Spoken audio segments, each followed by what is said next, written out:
Oh, what is up everyone, this is OJ over here from PlayerEssence and welcome to the PE Nintendo Switch video. Today we're going to be talking about somewhat of a controversial topic, or at least websites try to make it controversial in order to get clickbait ad revenue from all those clicks coming in. So that is the VentureBeat report that was very long, detailing a bunch of stuff that we pretty much already knew, but tried to say things in their own way or twist in order to make it seem as if it was something new, but it wasn't. All it was all the information that we had already received from Eurogamer put into one big old huge article with their own 2 cents added in. Now we did get some information from them saying that it is going to be the Maxwell architecture over the Pascal architecture, and some people went into a tizzy about that, but many of the headlines that were stolen from this article or put there are saying that the Nintendo Switch is going to be weaker than the PS4. Wait a minute, we already knew this. If you're basing it off of the Eurogamer report being true, this is something that they said is going to be more closer, at least with Emily Rogers,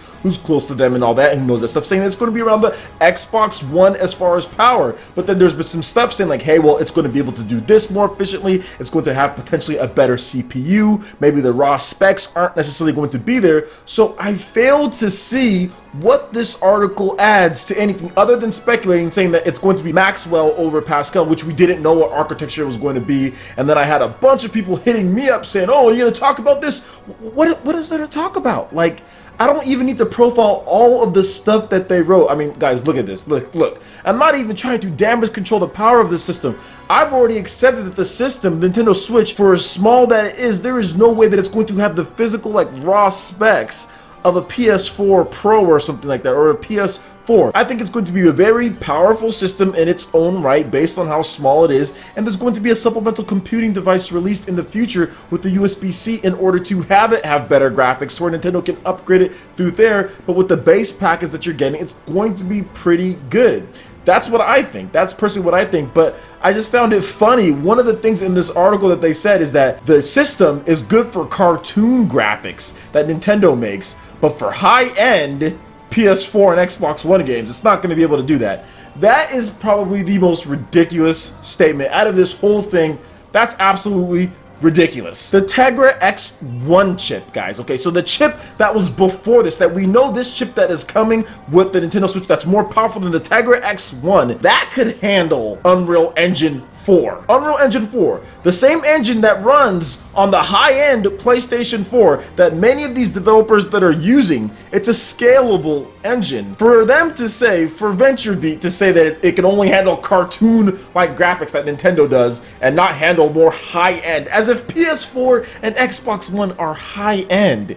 Even PS4 Pro is still not what a good PC that can get you as far as high-end goes. But just, they didn't even say PS4 Pro, they said PS4 and Xbox One. Those are not high-end.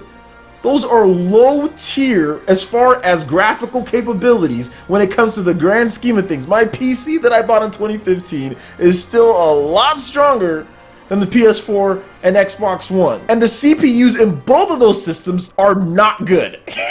Both of those systems have kind of bad CPUs. So it's a bit mind-numbing that anyone would sit here and say that this Nintendo Switch system won't be able to handle these high-end stuff when the Nvidia CEO already came out and said you're going to be able to port from PC, PS4, and Xbox One easy over to the Nintendo Switch. There's no reason why he would say that. There's no reason why he would say that if that was not the case. We did not see Nintendo coming out and saying, oh, well, yeah, you'll be able to port over everything from the PS4 and the Xbox One and the PC over the Wii U, no problem. We didn't see anybody come out and say that.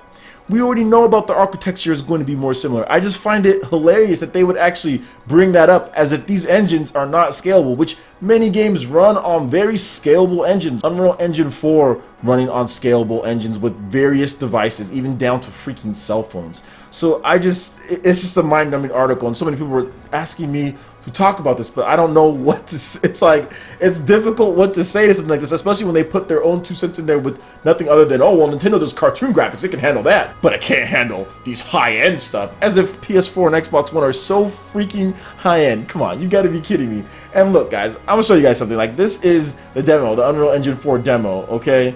and it's running on all these systems here. We have the Tegra X1 chip, we have the PS4, and we have the PC. As you can see, it's running on it. Will it have a little bit less decreased, fidelity or decreased bump mapping and graphics and things like that? Yes. But will it still run? Yes. This article is trying to say that the Nintendo Switch won't be able to do that, which I do not think is the case at all. We have heard about Take-Two supporting the Nintendo Switch, so we're going to have NBA 2K. I guess that's not super high-end, but that game actually does graphically look amazing. And then you also have with From Software potentially having Dark Souls 3 and a Dark Souls trilogy. Dark Souls 3 on the PS4 and Xbox One looks pretty good, right? So I don't see what the issue is. Yes, there's going to be some developers that might say, oh, well, we're not going to put it on Nintendo Switch for whatever the reason is.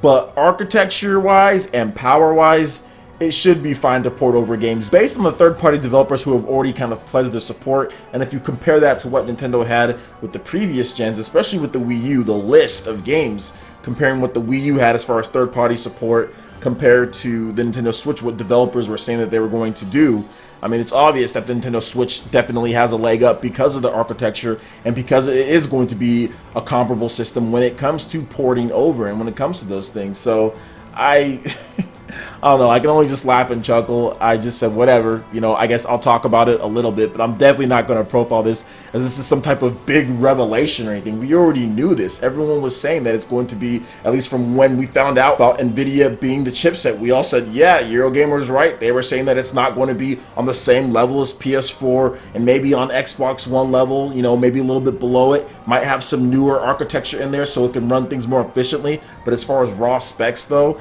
it's not. Look how small it is, guys. So I mean, I don't know what to think, and we're seeing the demo. You saw that there of a high-end quotation marks around there, Unreal Engine 4, which many of these big games are using, including Final Fantasy VII Remake and Kingdom Hearts. Also Unreal Engine 4 with Dragon Quest.